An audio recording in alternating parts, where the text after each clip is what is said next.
हाँ तो बेटा good morning to all of you guys. कैसे हालचाल है? आज हम लोग बेटा इसमें चैप्टर स्टार्ट करेंगे लिमिट्स। ठीक है, लिमिट्स के बारे में बातचीत करेंगे। तो थोड़ा सा ध्यान से समझने की कोशिश करो कि लिमिट का कंसेप्ट वगैरह किस तरीके से अप्लाई होना है।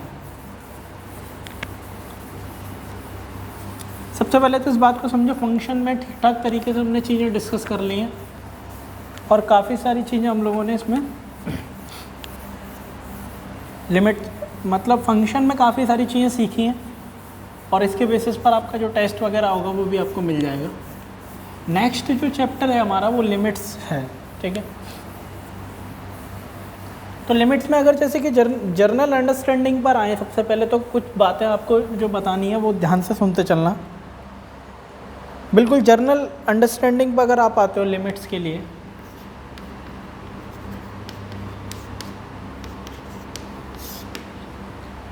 तो बेटा लिमिट्स का जैसे कि अगर बिल्कुल बेसिक फंडामेंटल क्रक्स पर बात करें तो लिमिट्स का सिंपल सा मतलब है कि अप्रॉक्सीमेशन और मे नॉट बी वाली सिचुएशन। ठीक है, प्रोबेबिलिटी। लिमिट्स का मतलब है कि आप अप्रॉक्सीमेशन में बात कर रहे हो, आप कह रहे हो टेंडिंग टू बात की जा रही है। जैसे पाई की जो वैल्यू है, पाई की वैल्यू हम लोग जर्नली क्या बोलते हैं कि टेंडिंग टू होता है 22 डिवाइडेड बाई 7। इसी तरीके से √3 की जो वैल्यू आप बताते हो वो 1.732, मतलब अप्रोच कर रहे हो आप उसको, एग्जैक्ट वैल्यू नहीं है वो उसकी। तो सेम काम यहाँ पर है कि लिमिट में भी क्या होता है कि सर्टेन फंक्शन जो है वो किसी पर्टिकुलर पॉइंट के करस्पॉन्डिंग सर्टेन वैल्यूज़ को अप्रोच कर रहा है। जैसे एक ग्राफ से मैं अगर तुम्हें समझाने की कोशिश करूँ और कहीं कुछ इस तरीके से लिखा हुआ है कि limit extending to a f(x) = L, मान लो ये स्टेटमेंट लिखा है, तो इसको इंडिकेट कराने का क्या तरीका है कि मान लो इस तरीके से है, ये फंक्शन है आपका और स्थिति कुछ इस तरीके से है कि ये जो वैल्यू है वो x = a के करस्पॉन्डिंग ये फंक्शन अप्रोच कर रहा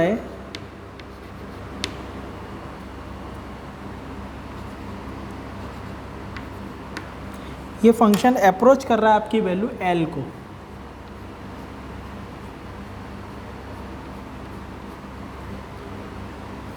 ठीक है, आप इसको बोल सकते हो y = L। ठीक है, तो लिमिट का ये मतलब है लिमिट का कि जैसे x = a के करस्पॉन्डिंग अप्रोचिंग वैल्यू, देखो जब आप a को इस तरफ से अप्रोच कर रहे हो तो फंक्शन L की तरफ जा रहा है, और सेम यहाँ पर है कि जब आप इधर से अप्रोच कर रहे हो तो भी ये L को ही अप्रोच करने की कोशिश कर रहा है, मतलब ये पॉइंट।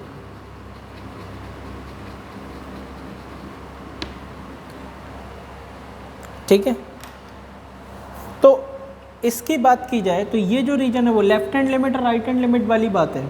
तो ये रीजन जो है वो कहलाता है a- का रीजन, यानी कि a में से आपने कुछ सब्ट्रैक्ट कर दिया, और a से स्लाइटली आगे जाओगे तो ये कहलाएगा a+ का रीजन, यानी कि a में आपने कुछ ऐड कर दिया। ठीक है, स्लाइटली का मतलब बहुत ही छोटी वैल्यू आप ऐड करते हैं। तो ये लेफ्ट हैंड लिमिट और राइट हैंड लिमिट कुछ इस तरीके से इंडिकेशन किया जाता है। अगर ये L के बराबर आती है तो इसमें से 2 सेक्शन निकल कर आते हैं, जिसमें आप कहते हो limit extending to a - f(x) L को अप्रोच कर रहे हैं, और limit x tending to a + f(x) ये भी L को अप्रोच कर रहे हैं। तो ये तो है लेफ्ट हैंड लिमिट, और ये है आपका राइट हैंड लिमिट। और ध्यान से समझ लेना, लिमिट की वैल्यू एग्जिस्ट करने के लिए लेफ्ट हैंड लिमिट बराबर होना चाहिए राइट हैंड लिमिट के लिए। तो लिमिट एग्जिस्ट करेगी एट x = a पर। लिमिट एग्जिस्ट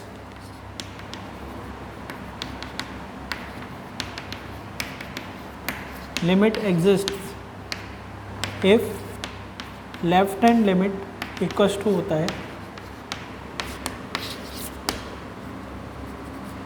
यानी कि लेफ्ट हैंड लिमिट अगर राइट हैंड लिमिट के इक्वल होता है तो उस केसेस के लिए आप कहते हो की लिमिट एग्जिस्ट करेगी। तो एट एक्स इक्वल्स टू ए हो सकता है कि आप डायरेक्टली ना रख सको इसमें, इट माइट भी पॉसिबल है कि एट एक्स इक्वल्स टू इसमें डायरेक्टली ना रखा जाए, और डोमेन का पॉइंट हो भी सकता है, नहीं भी हो सकता। अगर डोमेन का पॉइंट है तो डायरेक्ट वैल्यू आप रख दो, नहीं है तो आगे पीछे के पॉइंट्स के करस्पॉन्डिंग पता करते हैं, मतलब इस पॉइंट से स्लाइटली पीछे और स्लाइटली आगे के लिए हम लिमिट यूज़ करेंगे। अगर दोनों ने सेम आंसर दे दिया तो हम कहेंगे कि लिमिट एग्जिस्ट करेगी इसके केसेस के लिए, और लिमिट का आंसर आएगा कितना, एल के बराबर। किसके बराबर आएगा, एल के इक्वल। और ये जो फंक्शन है वो जर्नलाइज फंक्शन मैंने बनाया है y बराबर एफ एक्स। ये फंक्शन का सिंपल सा ग्राफ है कार्टेशियन प्लेन पर। तो इट माइट बी पॉसिबल कि at x equals to a is the point of domain और नॉट, वो डिपेंड करता है। तो left hand limit right hand limit का बराबर आना ज़रूरी है। हो सकता है बेटा कि left hand limit right hand limit के इक्वल ना आए, अलग अलग आए, तो उस केसेस में लिमिट एग्जिस्ट नहीं करती है, जैसे कि ग्राफ बीच में से टूट जाए अगर।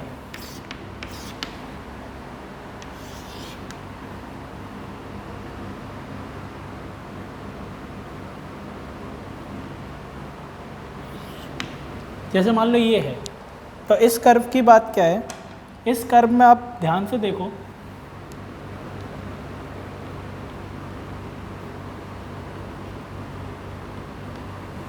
इस कर्व में ध्यान से देखो तो ये तो ए है, और जब आप इधर से अप्रोच कर रहे हो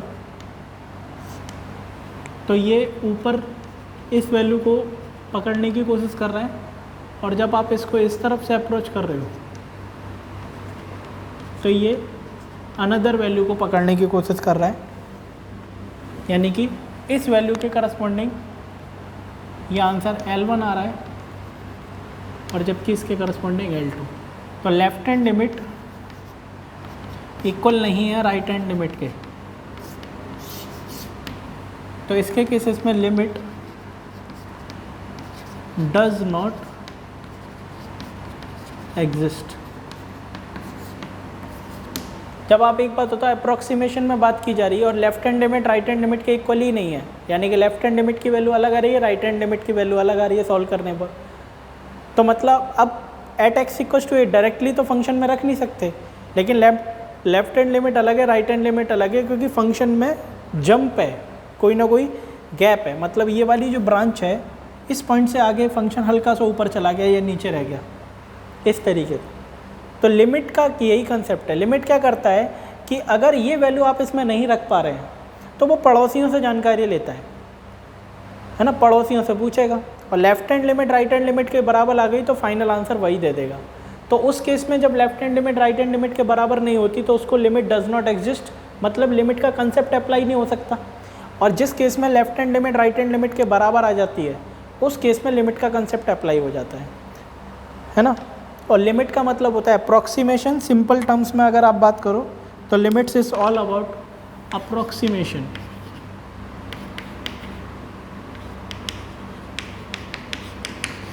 it's all about approximation. Approximation की बात की जा रही है इसमें।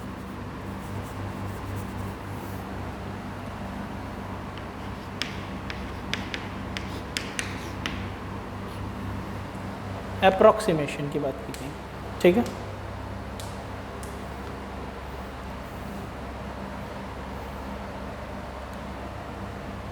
और ध्यान से समझ लेना कि at x equals to A might be a point of domain और not. X equals to A might be a point of domain of f x और नॉट। माइट बी का मतलब समझते हो भी सकता है और नहीं भी हो सकता। Might be a point of domain of f x और नॉट, हो भी सकता है नहीं भी हो सकता है, ठीक है। तो लिमिट के लिए ये बात की जा रही है। तो एक बार बताओ पहले आप लोगों को ये बात समझ में आ गई कि लिमिट का मतलब होता है अप्रॉक्सीमेशन, और अप्रॉक्सीमेशन कब लगाया जाता है, जब हम कन्फ्यूज़न की स्थिति में होते हैं। तुम सोचो जब आपको सर्टेन है, कोई बात सर्टेन है, तो सर्टेन स्टेट में अप्रॉक्सीमेशन लगाने की ज़रूरत ही नहीं है। अप्रॉक्सीमेशन लगाया कहाँ जाएगा, अप्रॉक्सीमेशन उस केसेस में लगाया जाएगा जब अप्रॉक्सीमेशन उस केसेस में लगाया जाएगा अप्रॉक्सीमेशन उस केसेस में लगाया जाएगा जब आपको कन्फ्यूज़न होगा, है ना।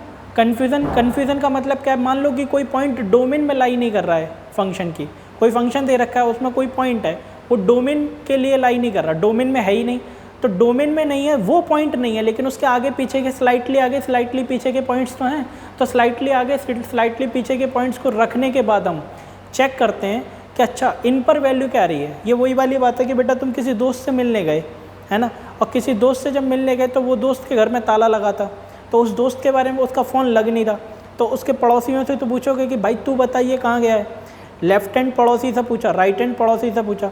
अब मान लो दोनों पड़ोसियों ने सेम आंसर दे दिया, तो आपके अंदाज़ा एक बैठ गया, अप्रॉक्सीमेशन लिमिट आपने सेट कर दी कि हाँ शायद ही ये वहाँ गया हो।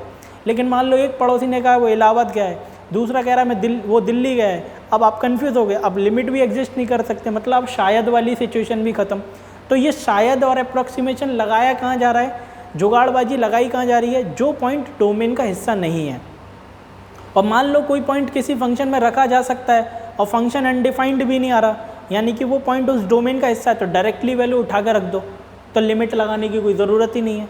ऐसे भी कुछ क्वेश्चंस मिलेंगे जिसमें आप डायरेक्टली भी वैल्यू रखोगे तो फंक्शन का आंसर आ जाएगा, क्योंकि वो जो पॉइंट है वो डोमेन का हिस्सा है। लेकिन अगर कोई पॉइंट जो डोमेन का हिस्सा नहीं है, मतलब आप डायरेक्टली नहीं रख सकते उस पॉइंट को, तो फंक्शन की वैल्यू उस पॉइंट पर कैसे पता चलेगी, तो हम आगे स्लाइटली आगे और स्लाइटली पीछे की वैल्यू रख कर चेक करते हैं। और अगर दोनों पड़ोसियों से उस पॉइंट के जो डोमेन का हिस्सा नहीं है उसके दोनों पड़ोसियों से अगर सेम आंसर निकल कर आता है, तो हम कह देते हैं कि अच्छा ये लिमिट का ये अप्रॉक्सीमेट आंसर। बट ये भी ध्यान रखना कि ये भी अप्रॉक्सीमेशन ही है, इट माइट बी रॉन्ग, ये भी गलत हो सकता है कि वो बंदा दोनों को ही गलत बता के गया हो, लेकिन हाँ लिमिट एग्जिस्ट कर जाएगी, मतलब अप्रॉक्सीमेशन से आंसर ज़रूर आ जाएगा, लेकिन एग्जैक्टनेस नहीं कही जा सकती कि ये बंदा वहीं गया हो जहाँ ये इन दोनों को बता के गया है। मान लो दोनों को गलत बता रखा हो, तो लिमिट का मतलब है अप्रॉक्सीमेशन। और अप्रॉक्सीमेशन कब अप्लाई होता है, जब कन्फ्यूज़न की स्थिति क्रिएट होती है, और कन्फ्यूज़न की स्थिति वहाँ क्रिएट होती है जो पॉइंट्स उस फंक्शन के डोमेन के हिस्से नहीं हैं, ठीक है। और अगर लिमिट दोनों ही अलग अलग आंसर देते हैं तो कोई दिक्कत ही नहीं है, लिमिट एग्जिस्ट ही नहीं करेगी। तो left hand limit right hand limit निकालना आना चाहिए किसी भी फंक्शन की। अगर आपसे कभी किसी पॉइंट पर लिमिट की बात की जाए फंक्शन में, तो लेफ्ट हैंड लिमिट निकालो, राइट हैंड लिमिट निकालो, left hand limit right hand limit के बराबर आ जाए, कह दो कि ये लिमिट एग्जिस्ट करेगी और लिमिट का ये आंसर आएगा, ठीक है। तो कुछ क्वेश्चंस मैं अभी इसके बाद तो मैं करा दूंगा, जिससे कि तुम्हें और भी क्लैरिटी आ जाएगी कि मैं बताना क्या चाह रहा हूँ। लिमिट का मतलब होता है approximation, this is the simple terminologies about it, ठीक है। देख लो एक बार, बताओ यहाँ तक की बात समझ में आ गई कि नहीं आई बेटा।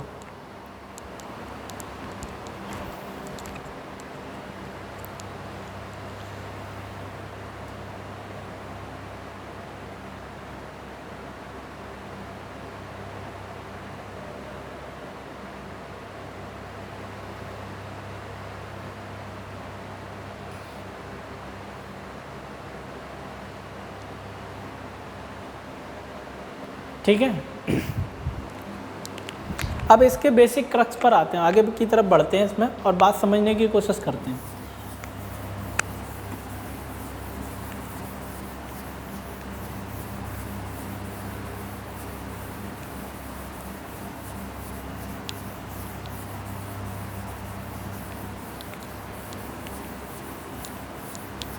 जैसे कुछ चीज़ें समझने की कोशिश करो, ध्यान से सुनना मेरी बात, मैं क्या कहना चाह रहा हूँ। जैसे मान लो आपके पास में फंक्शन है लिमिट, दो क्वेश्चन देखते हैं, लिमिट एक्सटेंडिंग टू 0 1/x, इसके बारे में बातचीत करनी है। और सेकंड क्वेश्चन है लिमिट एक्सटेंडिंग टू 0 1/x²। अच्छा, दोनों के बारे में डिस्कशन करते हैं। सबसे पहले तो एक बात समझो कि लिमिट मतलब अप्लाई क्यों किया जा रहा है, क्योंकि दोनों ही केसेस में 0 नहीं रख सकते, क्योंकि डिनोमिनेटर में 0 आ जाएगा फंक्शन अनडिफाइंड, और यहाँ पर भी डिनोमिनेटर में 0 आ जाएगा फंक्शन अनडिफाइंड। अगर इस फंक्शन के बारे में बात की जाए तो ये फंक्शन एक रेक्टेंगुलर हाइपरबोला को इंडिकेट करेगा, y बराबर 1/x को इंडिकेट करेगा कि नहीं करेगा, y बराबर 1/x को इंडिकेट करने वाला कर्व है। तो इसका कर्व बनता कैसा है बेटा, कुछ इस तरीके से बनता है इसका कर्व।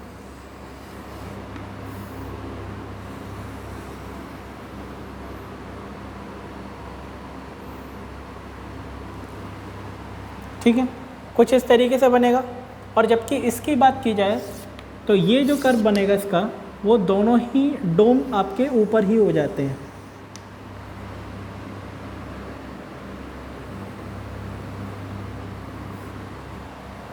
ठीक है, ये कर्व इसका बनता है। तो आप दिमाग दौड़ाने की कोशिश करो, जैसे कि ये दोनों कर्व आपके बनकर तैयार हो गए। तो अब लिमिट की बात की जा रही है, तो एट एक्स इक्वल्स टू 0 तो आप रख ही नहीं सकते दोनों ही कर्व में, ये 0 तो रखा नहीं जा सकता, ना ही 0 पर बात यहाँ की जा सकती है, क्योंकि डोमेन का हिस्सा ही नहीं है। दोनों ही फंक्शंस में डोमेन एक्सेप्टेबल नहीं है, 0 एक्सेप्टेबल नहीं है।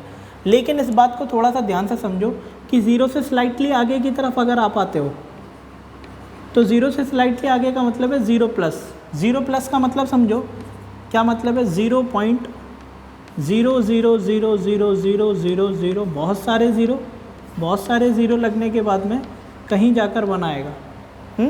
तो उसके करस्पॉन्डिंग 0 से स्लाइटली आप आगे गए, तो आपको ये समझ में आ रहा है कि अच्छा ये कहाँ भाग रहा है बेटा, इन्फिनिटी को अप्रोच करने की कोशिश कर रहा है, यानी कि 0 से हल्का आगे जाने पर ये प्लस इन्फिनिटी को अप्रोच कर रहा है।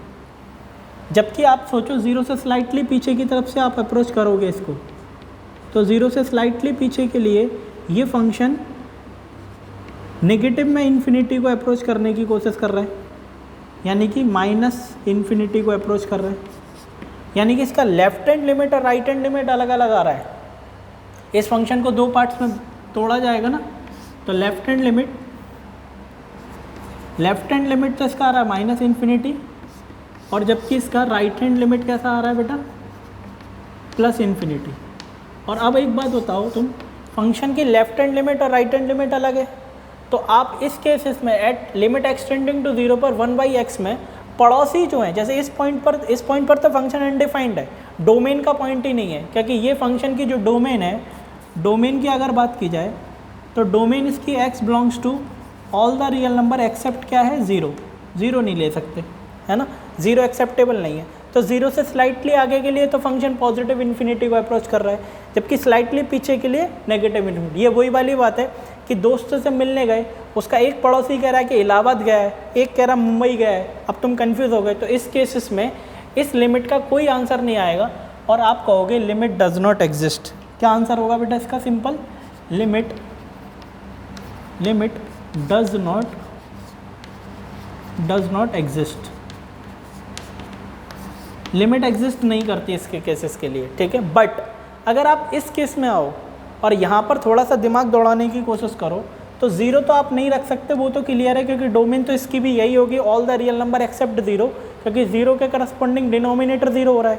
बट आप 0 से स्लाइटली आगे आते हो और 0 से स्लाइटली आगे के लिए फंक्शन के नेचर को चेक करोगे, तो ये पॉजिटिव इन्फिनिटी की तरफ भागता हुआ नज़र आ रहा है, और 0 से स्लाइटली पीछे से जब आप अप्रोच करोगे तो आपको नज़र आएगा कि फंक्शन फिर दोबारा से पॉजिटिव इन्फिनिटी की तरफ अप्रोच कर रहा है, यानी कि 0 से स्लाइटली आगे के लिए भी पॉजिटिव इन्फिनिटी और पीछे के लिए भी। तो कुल मिला के यहाँ से एक बात क्लियर हो गई हमको कि लेफ्ट हैंड लिमिट जो है फंक्शन की वो प्लस इनफाइनाइट आ रही है, और राइट हैंड लिमिट भी फंक्शन की क्या आ रही है, प्लस इनफाइनाइट। और लेफ्ट हैंड लिमिट बराबर किसके है, राइट हैंड लिमिट के। तो यानी कि इस लिमिट का आंसर क्या आ जाएगा, लिमिट एग्जिस्ट करेगी इसके केसेस के लिए, लिमिट एग्जिस्ट।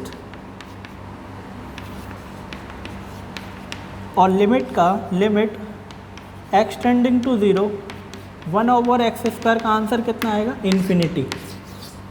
इन्फिनिटी से मेरा मतलब क्या है कि एग्जैक्ट कोई नहीं है, इनफाइनाइट आंसर आ सकता है, एक लार्जेस्ट नंबर आएगा, या लार्ज बहुत बड़ा नंबर निकल कर आएगा इसमें, इस केसेस के लिए, ठीक है।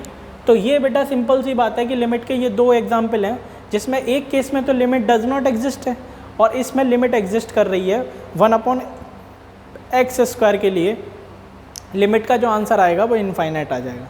इनफाइनाइट और अनडिफाइंड में अंतर होता है, इस बात को समझना। अनडिफाइंड का मतलब होता है वो वैल्यू एग्जिस्ट ही नहीं करेगी, लेकिन इन्फिनिटी से हमारा क्या सेंस बनता है कि वैल्यू एग्जिस्ट करेगी बट एक लार्ज वैल्यू होगी, और कितनी लार्ज की, बहुत लार्ज। कितनी लार्ज, बहुत लार्ज। आइडेंटिफाई नहीं कर सकते एग्जैक्टनेस ऑफ द लार्ज, ठीक है। जैसे कि कुछ डेफिनेशन में आपको सिंपल सी अगर बताऊं तो एक बुक में ये दे रखा था, a number which you can think of the larger than that number is known as infinity. Infinity की डेफिनेशन क्या है, a number which you can think of the larger than that उस नंबर से भी बड़ा नंबर इनफाइनाइट होता है, ठीक है। तो लिमिट का ये कंसेप्ट है और ये दो एग्जांपल्स के थ्रू मैं आपको ये समझाना चाह रहा हूँ कि left hand limit right hand limit के इक्वल आ जाए तो लिमिट का सीधे सीधे आंसर आ जाएगा, लेफ्ट हैंड लिमिट बराबर राइट हैंड लिमिट और वही लिमिट का आंसर होगा। बट केस में जब जिसमें लेफ्ट हैंड लिमिट अलग और राइट हैंड लिमिट अलग आती है वो लिमिट एग्जिस्ट नहीं करती, मतलब वहाँ पर लिमिट के कंसेप्ट वर्केबल नहीं होते। तो यहाँ तो लिमिट के कंसेप्ट वर्केबल नहीं है लेकिन यहाँ कम्प्लीटली वर्केबल है इन अ सेकेंड केस। तो ये दोनों केसेस हैं। तो बस अब मेन मुद्दा क्या है, मुद्दा ये है कि बेटा लेफ्ट हैंड लिमिट और राइट हैंड लिमिट निकालना आना चाहिए किसी भी फंक्शन की, ठीक है। Whether the point is the point which belongs to the category of domain और नॉट, लेकिन आपको left hand limit right hand limit निकालना आना चाहिए, ठीक है। तो पहले यहाँ तक की बात बताओ, यहाँ तक बात अगर आपको समझ में आ गई फिर उसके आगे की कहानी डिस्कस करते हैं, ठीक है। देख लो एक बार तसल्ली से।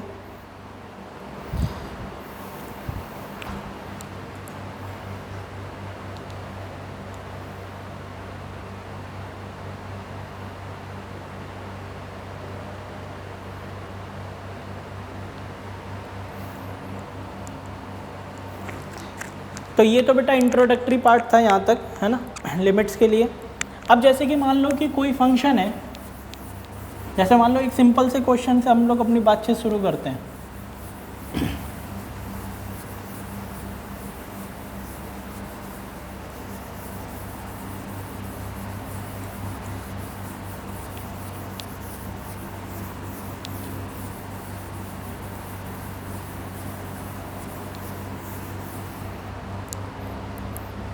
जैसे कि मान लो तुम्हारे पास में एक क्वेश्चन है बेटा, ध्यान से सुनना, कि limit extending to 2 x square minus 4 upon x minus 2। अच्छा, अब आप कहोगे सर इसमें लिमिट लगाने की ज़रूरत ही क्यों पड़ी, ठीक है। एक तो क्वेश्चन ये है और दूसरा क्वेश्चन यहीं पर मैं इसी तरीके का एक और बना देता हूँ, limit extending to -2 x square minus 4 upon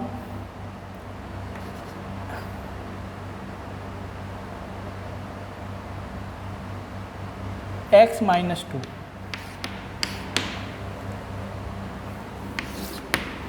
अब ध्यान से देखो, यहाँ पर ये बात समझ लो, ये दोनों क्वेश्चंस आपके पास में लिखे हुए हैं। अब इस पहले क्वेश्चन में अगर आप बात करो तो सबसे पहले तो एक बात सोचो, इस फंक्शन ये 2 जो है, 2 इसके डोमेन का हिस्सा है या नहीं है। सबसे पहले तो ये चेक करो, इस फंक्शन के डोमेन की अगर बात की जाए तो डोमेन मैंने आपको बताया without simplifying a function you should calculate the domain. तो ये रैशनल फंक्शन है बेटा, क्वाड्रेटिक अपॉन लीनियर। तो अगर डोमेन की बात की जाए, जर्नल स्ट्रक्चर में इसके डोमेन की अगर बात करो तो आप ये कहोगे कि x की सभी वैल्यू एक्सेप्ट करेगा, केवल कौन सी वैल्यू नहीं लेगा, 2। तो कहीं ना कहीं 2 हमारे लिए प्रॉब्लम क्रिएट कर रहा है, क्योंकि 2 आप इसमें नहीं रख सकते, क्योंकि 2 रखने पर क्या होगा, डिनोमिनेटर 0 हो रहा है और फंक्शन में, किसी रैशनल फंक्शन में डिनोमिनेटर का 0 होना उसको अनडिफाइंड बनाता है, इसीलिए लिमिट का यूज़ किया। तो लिमिट का जब आप यूज़ कर रहे हो तो इसके लिए बात करते हैं, तो लिमिट एक्सटेंडिंग टू 2 के लिए ये सिस्टम लिखा हुआ है, ठीक है। तो ये रैशनल फंक्शन है, कैसा फंक्शन है बेटा, रैशनल फंक्शन। रैशनल फंक्शन ये दिया हुआ है। तो अब अगर आप एक बात समझो, लिमिट का यूज़ क्यों किया जा रहा है, क्योंकि आप 2 तो रख नहीं सकते, तो 2 आप रख नहीं सकते, तो आपने क्या करा, 2 से थोड़ी सी आगे की वैल्यू और थोड़ी सी 2 से पीछे की वैल्यूज़ पर चेक करेंगे फंक्शन का नेचर, यानी कि 2 में से हल्की सी कोई वैल्यू आप सब्ट्रैक्ट कर दो और 2 में हल्की सी स्लाइटली कोई वैल्यू ऐड कर दो, और ये जो वैल्यू ऐड की जा रही है ये वैल्यू ऐसी होनी चाहिए जो लगभग कैसी हो, लगभग बेटा किसके बराबर हो, 0.00000001, ऐसे करके बहुत छोटी स्मॉलेस्ट, इनफाइनाइटली स्मॉलेस्ट वैल्यू है h, इनफाइनाइटली स्मॉल, यानी कि 2 से स्लाइटली बड़ा और 2 से स्लाइटली छोटे वैल्यू के लिए बात करेंगे। तो ये तो कहेंगे लेफ्ट हैंड लिमिट और इसको कहा जाएगा राइट हैंड लिमिट। तो left hand limit right hand limit हम चेक कर रहे हैं, क्योंकि 2 तो रख नहीं सकते इस फंक्शन में, तो left hand limit right hand limit check करेंगे। अच्छा, 2 रखने पर हो क्या रहा है, 2 रखने पर ये फंक्शन जो है वो 0/0 की फॉर्म में कन्वर्ट हो रहा है, जिसको इनडिटर्मिनेंट फॉर्म के नाम से जाना जाता है। तो x बराबर 2 जब आप रखोगे तो 2 का स्क्वायर 4, 4 माइनस 4 0 और डिवाइडेड बाई 0, तो 0 बाई 0 की फॉर्म में कन्वर्ट हो रहा है। तो बेटा 0 बाई 0 की फॉर्म में अगर क्वेश्चन लिखा हुआ है लिमिट का, कोई क्वेश्चन 0 बाई 0 की फॉर्म में लिखा है, तो 0 बाई 0 के लिए तुम्हारे पास में कुछ मेथड्स होते हैं, वो मैं बता देता हूँ, जैसे रैशनलाइजेशन, फैक्टराइजेशन, ये सिंपल मेथड है। तो लेट अस सपोज अगर इनके बीच में कोई कॉमन फैक्टर नज़र आ रहा है तो आप एलिमिनेट करो, फिर रख के देखो कि फिर दोबारा से इंडिटरमिनेट फॉर्म ख़त्म हो रही है या नहीं हो रही। तो जब आप इसको सॉल्व करोगे तो लिमिट एक्सटेंडिंग टू 2, इसके दो फैक्टर्स बनेंगे, एक x प्लस 2 बन जाएगा एक फैक्टर, और दूसरा फैक्टर बनेगा x minus 2 divided by x minus 2। और ध्यान से देखो कि ये ख़त्म, और फाइनली जब आप सोचो कि ये जो फैक्टर है जो प्रॉब्लम क्रिएट कर रहा था, ये फैक्टर एलिमिनेट हो गया, अब डायरेक्टली 2 रख सकते हो, क्योंकि अब कोई भी फॉर्म नहीं है, 0 बाई 0 की फॉर्म ही रिमूव हो गई, क्योंकि 0 बाई 0 की फॉर्म बनी इसकी फैक्टर की वजह से रही थी, जो कॉमन फैक्टर कट हो गया, डिनोमिनेटर से भी ख़त्म। तो डायरेक्टली आप वैल्यू रख देते हैं। जब कोई इनडिटरमिनेट फॉर्म नहीं बन रही है तो डायरेक्टली वैल्यू रखो आप। तो जब आप इसमें 2 रखोगे तो 2 प्लस 2 दैट इज़ 4, और ये इसका आंसर हो जाएगा, यही इसका आंसर है।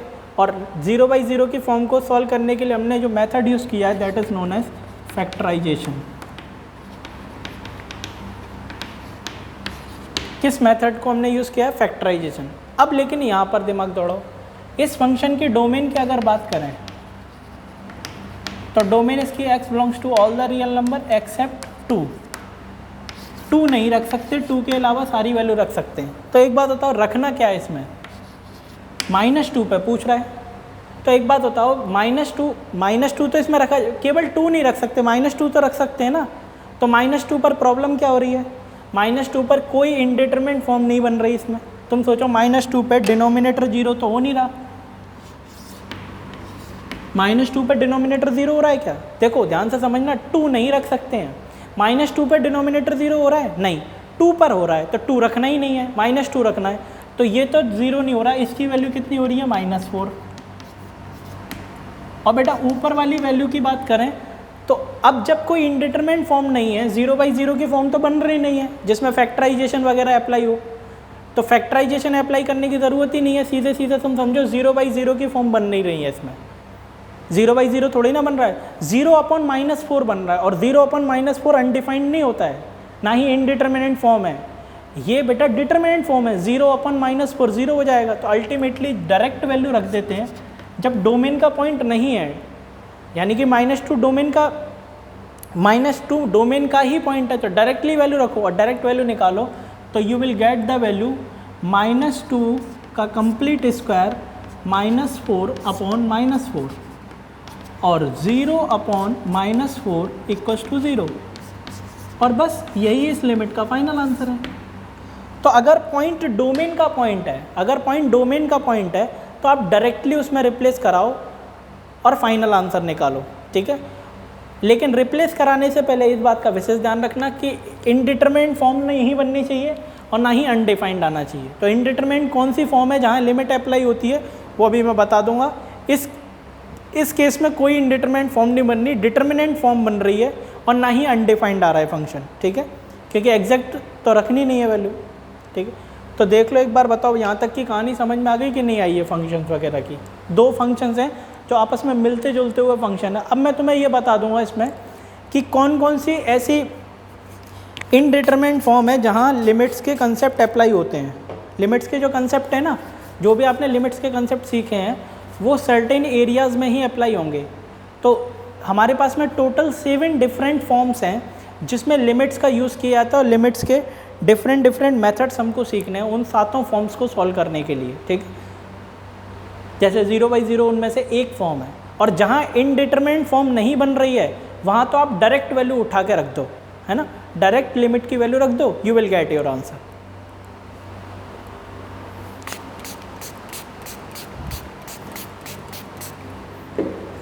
देखो बेटा, बताओ बात समझ में आई यहाँ तक कि नहीं आई?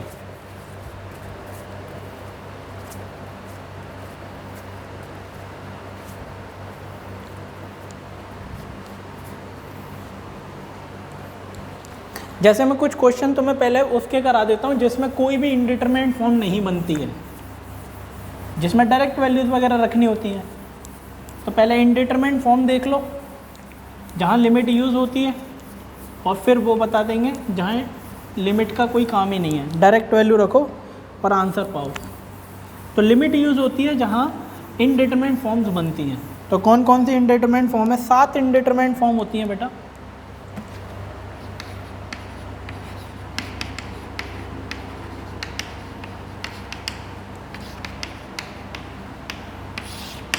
Indeterminate forms. तो इनडिटरमिनेट फॉर्म्स में आप आ जाओ। तो बेटा इसमें क्या होती है? पहली फॉर्म है आपकी 0/0 form,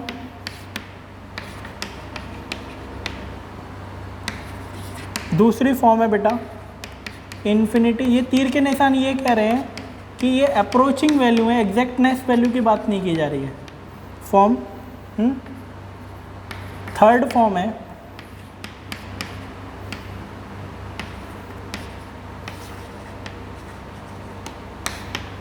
zero into infinity form. Fourth infinity minus infinity form. अब मैं नहीं लिख रहा इसको फॉर्म वगैरह। उसके बाद आप आगे आ जाओ फिफ्थ में आता है बेटा 1 की पावर इन्फिनिटी फॉर्म। सिक्स्थ में आता है बेटा इन्फिनिटी की पावर 0 फॉर्म। और सेवेंथ इनडिटरमिनेट फॉर्म होती है 0 की पावर 0 फॉर्म।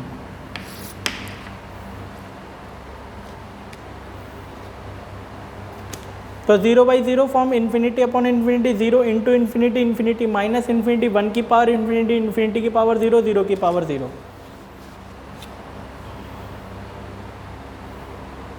और बेटा इस बात का ध्यान रख लेना कि इन्फिनिटी की पावर इन्फिनिटी अगर लिखा है तो वो इनडिटरमिनेट नहीं होता, उसका आंसर इनफाइनाइट ही होता है।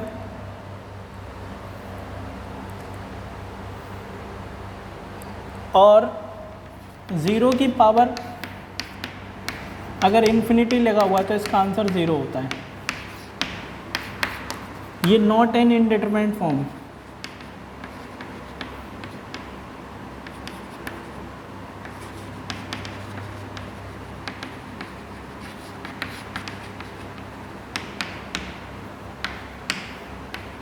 इसी तरीके से इन्फिनिटी प्लस इन्फिनिटी बेटा इन्फिनिटी होता है, और 0 प्लस इन्फिनिटी बेटा इन्फिनिटी होता है।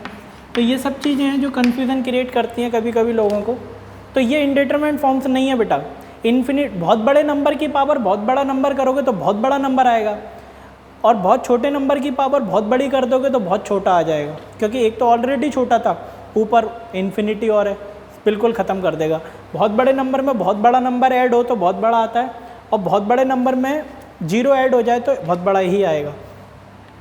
इसी तरीके से इस बात को समझो, बहुत बड़े नंबर में अगर बहुत बड़ा नंबर मल्टीप्लाई होता है ना तो बहुत बड़ा नंबर आता है।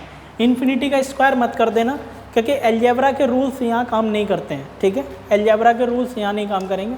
तो ये मिथ जो है, कुछ मिथ हैं जो मैंने यहाँ बताए हैं। मिथ का मतलब समझते हो? भ्रम। जो भ्रम फैलाया जा रहा है ना, भ्रम फैलाया क्या जा रहा है, काफ़ी लोग इसको बोल देते हैं कि भाई ये इनडिटरमिनेट फॉर्म है। नहीं भाई, ये डिटरमाइंड फॉर्म है। इन्फिनिटी इंटू इन्फिनिटी इन्फिनिटी होता है, 0 प्लस इन्फिनिटी इन्फिनिटी होता है, इन्फिनिटी प्लस इन्फिनिटी इन्फिनिटी होता है, 0 की पावर इन्फिनिटी 0 होता है, इन्फिनिटी की पावर इन्फिनिटी इन्फिनिटी होता है, ठीक है ना। ये भ्रम फैलाया जा रहा है मार्केट में, तो कृपया आप उस भ्रम से बचे रहें बेटा, है ना, क्योंकि वैसे ही बहुत भ्रम है। तो ये 7 इनडिटरमिनेट फॉर्म्स हैं हमारे पास में, जिसमें लास्ट की जो 3 फॉर्म है वो इंडेक्स बेसिस पर है। इंडेक्स बेसिस का मतलब समझते हो? फंक्शन की पावर फंक्शन, फंक्शन की पावर फंक्शन, फंक्शन की पावर फंक्शन। और ये दोनों हमारी फंडामेंटल फॉर्म है। जैसे कि तुमने ट्रिग्नोमेट्री पढ़ा है ना, तो साइन कॉस तो फंडामेंटल होते हैं, बाकी के सब टेन जो होता है साइन और कॉस पर डिपेंड करता है, सब डिपेंड करते हैं ना। तो बस ये दोनों हमारे पास में फंडामेंटल हैं, ये भी अलजेब्रा के ही बेसिस पर हैं और बाकी ये इंडिटरमिनेट फॉर्म है। और हर इंडिटरमिनेट फॉर्म को सॉल्व करने के स्पेसिफिक मेथड्स हैं, लेकिन ये दोनों हमारे लिए सबसे ज़्यादा इंपॉर्टेंट हैं। यानी लिमिट का क्वेश्चन अगर 0/0 और इन्फिनिटी का आता है तो इनको सॉल्व करने के जो मेथड्स हैं उन्हीं मेथड से ये भी सॉल्व हो जाते हैं, ये भी, बाकी के ये पांचों फॉर्म्स, 3 ये इंडेक्स और बाकी के ये 2 इन्फिनिटी माइनस इन्फिनिटी और 0 इंटू इन्फिनिटी, ये दोनों ही फॉर्म्स आसानी से सॉल्व हो जाती हैं। अच्छा ध्यान से समझना, 0 इंटू 0 0 होता है बेटा, इन्फिनिटी इंटू इन्फिनिटी इन्फिनिटी होता है, 0 इंटू इन्फिनिटी इनडिटरमिनेट फॉर्म है। इसके बारे में इनडिटरमिनेट का मतलब क्या समझते हो? कन्फ्यूजिंग। अप्रॉक्सीमेशन कब लगाते हैं? जब दोस्त ना मिले घर पे, तो कन्फ्यूज़न वाली स्थिति है ये, है ना। फॉर्म का मतलब क्या? कन्फ्यूजिंग है भाई, समझ में नहीं आ रहा। फॉर्म है, you look like a Shahrukh Khan but you are not a Shahrukh Khan, लेकिन लग रहे हो तुम, तो वो वाली बात है इसमें, ठीक है। तो ये इंडिटरमिनेट फॉर्म है और इंडिटरमिनेट फॉर्म को सॉल्व करने के स्पेसिफिक मेथड्स होते हैं। 0/0 को सॉल्व करने के factorisation, rationalisation, L hospital, expansion और स्टैंडर्ड फार्मूलाज। इसी तरीके से इन्फिनिटी को भी सॉल्व करने के स्पेसिफिक मेथड्स होते हैं। तो कल से हम क्या करेंगे? कल से कुछ क्वेश्चन अभी मैं वो कराऊंगा जो इंडिटरमिनेट फॉर्म इन सातों पर बेस्ड नहीं है। तो अगर किसी भी लिमिट के क्वेश्चन में कोई भी इंडिटरमिनेट फॉर्म नहीं है तो मेथड लगाने की भी ज़रूरत नहीं है, ना ही इन्फिनिटी का, ना ही 0/0 का, कोई मेथड लगाना ही नहीं है। डायरेक्ट वैल्यू आपको रखनी है, जैसे कि प्रीवियस केस में सेकंड वाले फॉर्मूले में करवाया था क्वेश्चन में, वहाँ कोई ज़रूरत ही नहीं है कोई वैल्यू रखने की, डायरेक्टली आप रख सकते हो, ठीक है। तो कुछ क्वेश्चन देख लो जिसमें इन सातों में से कोई भी फॉर्म नहीं होती, तो मेथड भी अप्लाई नहीं होते, डायरेक्ट वैल्यू रखते हैं हम इसमें, ठीक है।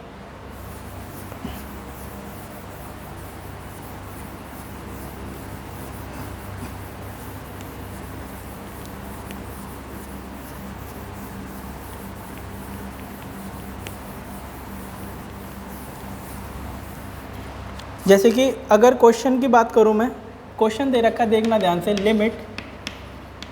Limit x tending to 0 square root x minus sine x upon x plus cos square x, ये दे रखा है। अब एक बात समझने की कोशिश करो, ये क्वेश्चन दिया है, लिमिट एक्सटेंडिंग टू 0 पर बात कर रहा है। तो सबसे पहले देख लेते हैं कि जितनी फॉर्म हमने पढ़ी है, 0/0, infinity, 0 into infinity, infinity minus infinity, ये सब फॉर्म में से कौन सी फॉर्म बन रही है? तो देखो तुम 0 जब रखोगे तो ये 0 हो गया, चलो ठीक है, ये भी 0 हो जाएगा। साइन 0 पर 0 होता है, साइन का फंक्शन पता ही है आपको, ठीक है, ये साइन का कर्व होता है। कॉस स्क्वायर 0 पर 1 देता है, ये 0 हो गया। कॉस स्क्वायर का कर्व, स्क्वायर के लिए बात की जा रही है ना, ऐसे आ जाएगा, ऐसे करके बनता चला जाएगा कॉस स्क्वायर में, क्योंकि जो डोम नीचे आते हैं वो डोम भी ऊपर चले जाएंगे बिकॉज ऑफ द स्क्वायरिंग। तो अब इस बात को समझो कि 0 0 नीचे, तो ये तो 0 है, लेकिन ये वैल्यू कितनी होगी बेटा? 1। तो 0/1 कोई इंडिटरमिनेट फॉर्म नहीं होती, 0/1 ये कोई इंडिटरमिनेट फॉर्म तो नहीं है। 1/0 होती तो अनडिफाइंड हो जाता, लेकिन 0/1 तो डिटरमाइंड है, क्या वैल्यू आएगी इसकी? 0 आएगी। तो सेम इस बात को समझो कि ये कोई इंडिटरमिनेट फॉर्म नहीं है, तो डायरेक्टली अगर आप इस क्वेश्चन को सॉल्व करना चाहते हो तो इस पूरे फंक्शन में डायरेक्टली x की जगह क्या रख दिया जाए? 0। तो जब 0 रखोगे तो सिचुएशन कुछ कैसी बनेगी? 0 माइनस साइन 0 की वैल्यू कितनी आएगी? 0/0 प्लस 1 बेटा 1। कॉस 0 की वैल्यू कितनी होती है? 0 पर कॉस जब मिलोगे तो कॉस से 1 देगा कॉस। ये कॉस स्क्वायर का कर्व है किसका? y बराबर कॉस स्क्वायर x का, ठीक है। तो अब आप सोचो 0/1, तो स्क्वायर रूट 0 फंसा, और स्क्वायर रूट 0 कितना होता है? 0। डायरेक्टली आंसर आ गया इसका 0 would be the final answer, यही आंसर होगा इसका, ठीक है। बताओ बात समझ में आ गई तुम्हें? उसके बाद नेक्स्ट क्वेश्चन देखो, इसमें 1-2 क्वेश्चन मैं करा देता हूँ जिसमें कोई इंडिटरमिनेट फॉर्म नहीं होती, और जहाँ इंडिटरमिनेट फॉर्म नहीं है तो डायरेक्टली वैल्यू आप रिप्लेस करा सकते हो, ज़्यादा कोई दिक्कत वाली बात है ही नहीं उसके केसेस के लिए, इतनी बात खोपड़ी में रखना आपने। जैसे मान लो नेक्स्ट क्वेश्चन है आपका, देखना ध्यान से, limit x tending to 0, 1 minus 3 की पावर x प्लस 4 की पावर x प्लस 12 की power x divided by square root 2 cos x plus 7 minus 3, ये दे रखा है। अब एक बात समझो तुम, सबसे पहले तो इस बात को सकते हैं कि कोई 0/0 फॉर्म वगैरह तो नहीं बन रही, तो 0 जब रखेंगे तो 3 की पावर 0 1 1, ये खत्म, ये कितना हो गया 4 की पावर 0 1, 12 की पावर 0 1, 1 + 1 2 हो गया। यहाँ आ जाए, यहाँ दिमाग दौड़ाओ, cos 0 पर 1 होगा, ये 2 × 1 2 + 1 7, और 7 और 2 9, 9 का स्क्वायर रूट क्या आएगा +3, +3 - 3 0, तो 2/0। बेटा 2/0 क्या हो जाएगा, इन्फिनिटी हो जाएगा कि नहीं हो जाएगा, चेक करो। 2/0 किसको अप्रोच करेगा, इन्फिनिटी को अप्रोच करेगा, अनडिफाइंड हो जाएगा, लेकिन एग्जैक्ट वैल्यू रख तो सकते हैं ना, क्योंकि फाइनाइट अपॉन 0 कोई इनडिटरमिनेट फॉर्म थोड़ी ना होती, कोई मेथड लगा के सॉल्व कर पाएंगे, कोई मेथड लगा के सॉल्व तो हो नहीं सकता, तो डायरेक्ट वैल्यू आप रख दो इसमें। तो ये x = 0 डायरेक्टली जब रिप्लेस कराओगे तो आएगा 2/√9 - 3, अल्टीमेटली ये कट ही जाएगा, ये 0 हो गया। तो 2/0 की बात की जाए ना, तो ये आंसर आएगा इनफाइनाइट। और ध्यान से समझ लेना, लिमिट के केसेस के लिए अगर लिमिट आप पढ़ रहे हो तो लिमिट का आंसर इनफाइनाइट भी आता है, जैसे कि उस केस में हुआ था ना, जब तुमने y = x² का फंक्शन मैंने बताया था ना ये, तो तुम सोचो इस केसेस में मैंने तुम्हें आंसर इनफाइनाइट नहीं बताया था, तो सेम यहाँ पर समझ लो कि इस क्वेश्चन का जो आंसर आएगा वो इन्फिनिटी, और that is going to be the final answer. But finite upon 0 ये कोई इनडिटरमिनेट फॉर्म नहीं है, 0/0, इन्फिनिटी/इन्फिनिटी, 0 × इन्फिनिटी, इन्फिनिटी - इन्फिनिटी, ठीक है, 1 की पावर इन्फिनिटी, इन्फिनिटी की पावर 0, 0 की पावर 0, उनमें से तो कोई फॉर्म बन नहीं रही है, तो कोई मेथड लगाने की ज़रूरत ही नहीं है, डायरेक्टली वैल्यू उठाकर रिप्लेस करा दो। तो आप मेरी इस बात को समझो कि अभी हमने क्या सीखा कि अगर इनडिटरमिनेट फॉर्म नहीं बन रही तो डायरेक्टली वैल्यू रिप्लेस कराएंगे, और बाय द वे अगर 0/0, इन्फिनिटी/इन्फिनिटी, 0 × इन्फिनिटी, इन्फिनिटी - इन्फिनिटी, 1 की पावर इन्फिनिटी, 0 की पावर इन्फिनिटी 1, ये सब फॉर्म में से कोई फॉर्म बनती है, तो फिर हम स्पेसिफिक मेथड सीखेंगे लिमिट्स के क्वेश्चन को सॉल्व करने के लिए, ठीक है। तो आज के लिए इतना ही रखते हैं। Bye bye to all of you guys, take care yourself, we will meet in the next one video with certain other kinds of a discussion related to indeterminate forms.